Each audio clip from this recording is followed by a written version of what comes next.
welcome. Absolutely. Now we switch gears to Benue State. I did talk about this, that we've been seeing since last year that the crisis in the Benue State political leadership, APC political leadership, has been festering with every given opportunity. So for those of you who may not have a background to this, before the elections, a lot of things had happened in Benue State, but we see that there are two levels of loyalties or alignment. Some people in the APC are loyal to the governor, Hyacinthe Alia. Others are loyal to the Secretary to the Government of the Federation, Senator George Akume.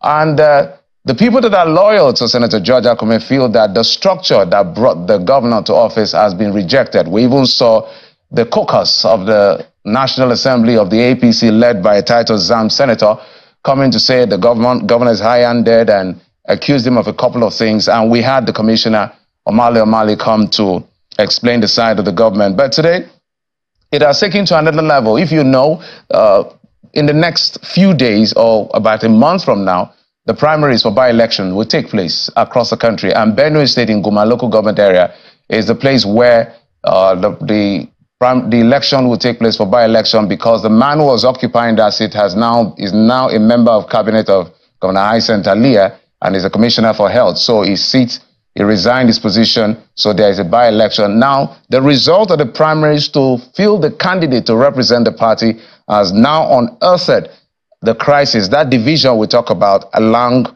who is loyal to the governor and who is loyal to Senator George Akume. I'm being joined on the program by an APC chieftain, Mr. Terence Kwanam. Mr. Kwanam, thank you so much for coming on the program. Amen. Also being joined by the Chief Press Secretary to Governor Hyacinthe Alia, Mr. Teso Kula. Thank you, Mr. Kula, for coming on the program. You're welcome. Thank you so very much. Let me start with you, Mr. Kula, as quickly as possible. The recent development has to do with what happened at the primaries yesterday. For those people who are not familiar with how things evolved to this point, maybe you could walk us through in about a minute how that happened. Oh, yes. We received notification of the arrival of officials that are supposed to conduct elections to fill the candidate for the APC in the by-election that is scheduled by INEC to hold very soon. And so the officials came. Ordinarily, it is expected that as the leader of the party in the state, the chief executive officer of the party in the state, our chief executive officer of the state, and the chief security officer of the state, the officials were supposed to pay a visit to introduce themselves before His Excellency, the Governor of Benue State. These people came around and they couldn't visit the governor. Even when he extended invitation to them, they failed to turn up. And so they did what they had to do, and a public notice was placed in a venue marked for the primaries to take place, which was at Avinebum Hotel at Daudu. But the following morning, when delegates and even the candidate got to the venue of the primaries, he was told that the officials were not there. So he called and made inquiries, only to discover that when officials got to the place, they were whisked away by some persons, some politicians, most who are not even from that constituency, not from that local government. They came, whisked away these officials for an unknown destination. The report has it that they came with heavily armed thugs. And so tension began to mount. the youth began to chant war songs, protest songs, and the rest of them. His Excellency, the information got to His Excellency. And so he got to security operatives in the state to find out what was happening. The briefing he got led to a press conference he did in Government House and called off the exercise based on security reasons. Because if the exercise was not called off, maybe there would have been a breakdown of law and order.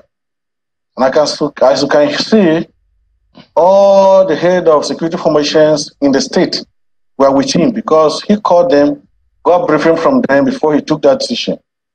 And you know, Guma local government is a volatile place. Guma is always in the news. All right, Mr. Akula, if I may butt in, Mr. Akula, because we do not have the luxury of time, so that I can get the take of Mr. Terence Kwanam.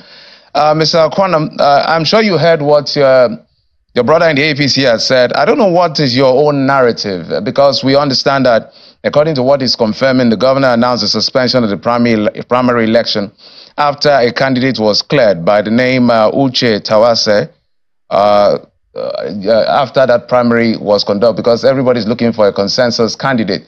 So what's your own side of the story? Oh, all right.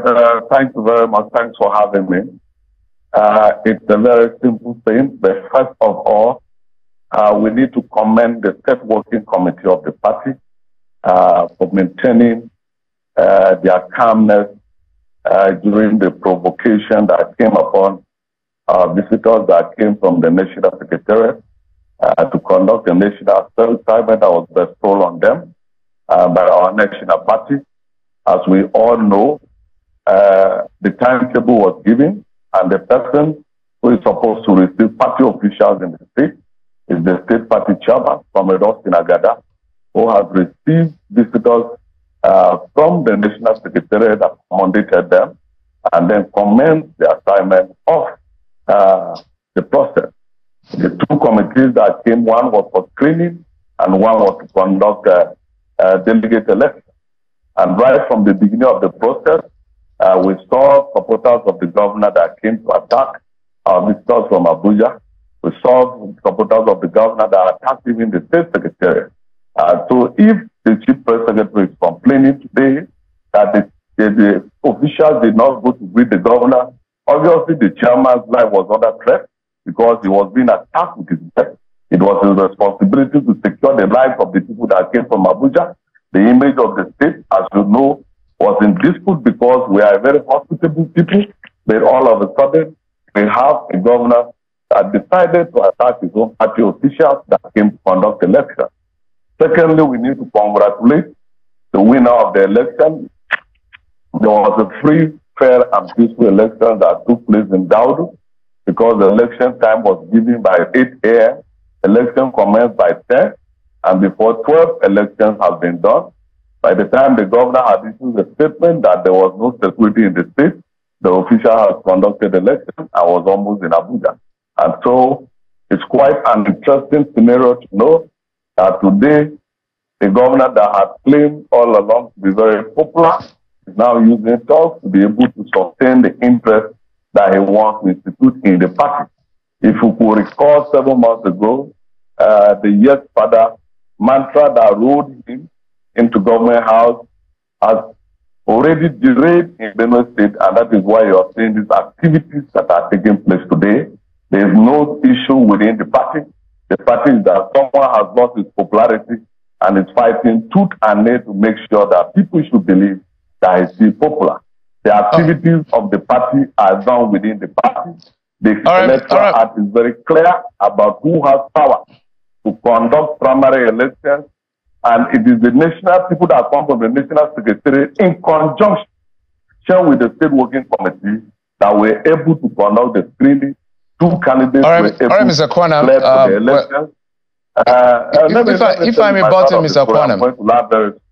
Now, before I come to you, CPS, for a moment, Mr. Kwanam, just if you can answer me, or I understand the connection. Okay, let's talk to you, Mr. Kola. whilst we try to get Mr. Kwanam back on. The fundamental argument for those who understand what is going on in Benue APC politics is the fact that the Senator George Akume loyal group, or that are loyal to him, are saying that since the governor emerged as governor, they've been sidelined. So every opportunity they have to get a little seat on the table, they make the most of it. They say that the governor, as against agreement as so power sharing, on his side with his people, appointed as the SSG, the chief of staff, was influential to the emergence of the speaker, the principal officers, local government caretaker, chairman, and all of that. So wouldn't it be fair that they at least take this one just for peace to reign, in your view, if you agree with the argument? I maintain this line I maintain this position. These people who are making all allegations against His Excellency are not telling Nigerians the truth. If there's any governor, and I repeat, any governor in this country who has done well with the party, the machinery that brought him to power, that governor is His Excellency, the governor of Benue State. I sent you earlier. I give you these statistics. As soon as he came into power, the first thing he did was to take the secretary of the party to represent the party machinery in his ESCO. And he made that secretary of the party his chief of staff. The second thing he did was to pick the legal advisor of the party. And he made him the attorney general of the state. He also picked a woman leader of the party and made her an SSA on beautification. Now, 3 members of the ESCO that head the party before he came into power are part of Reverend Father Elias' government. How much more? Now, within a very short time, I repeat this, within a very short time, within 5 months, Reverend Father Hyacinth Elia called for 2 consecutive expanded stakeholders meetings. All these people complaining were all invited to these meetings, and they turn up. Those who failed to turn up sent representatives. They were allowed opportunity to speak at these occasions. But by the time he wanted to select a cabinet for himself, he sought for opinion and contribution of these stakeholders. They made contributions. When he wanted to select caretaker committee for local governments, he also called them and they made contributions. I remember one of the Mr. Akula, if I may butt in because of time, if I may butt in, they have maintained consistently. In fact, they did a press briefing, a live broadcast actually, led by the caucus of the APC from the National Assembly, Senator Titus Zam, saying that they have not been carried along. So if indeed they've been carried along, as you claim, why are they doing this? Is a natural question. So what exactly, is it that the governor, just hold on, Mr. Akula, is it that the governor doesn't, just hold on, sir, please. Is it that the governor doesn't know what they want, or he's not giving them what they want? What exactly is it? The issue here is that I earlier told you that they should come out and tell Nigerians exactly what they want. What they are saying is a mere pretext. They are not telling Nigerians what they want. Well, let me tell you something.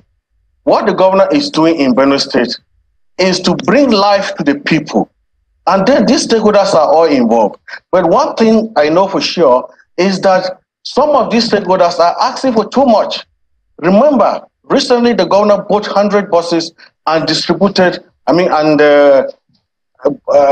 to Benue Links, a state-owned transport company. It was on that day that these buses were launched, that this was started mounting pressure. There is something here, some people thought that anytime the government comes in, a chunk of what is coming on the table should be splitted and shared among them. The remains should go to the public. And people they keep asking for juicy position for them to plant their people. They are not looking for creativity. They're not looking for people with ideas. They are not looking for people who. I must thank you, Mr. Akula. Let's put it on the table and share. This is the issue, and they're hiding. We are totally out of time, Mr. Akula. The restaurant. I told you, he has consulted them over and over Mr. Akula, we're totally out of time. my sincere apologies. We're totally out of time. I must thank you, the Chief Press Secretary to Governor Hyacinth Ali of Benue State, Mr. Tesokula. Thank you for coming on the program. We couldn't get Mr. Terence Kwanam, who joined us earlier due to network connection. But of course, these issues, if you understand some of these politics, it has not ended. We'll continue to follow through and bring you the best of it. Thank you so much for your time and company. As always, do have a beautiful weekend and a week ahead. I'm Jeffrey Uzonga. Good night and God bless Nigeria.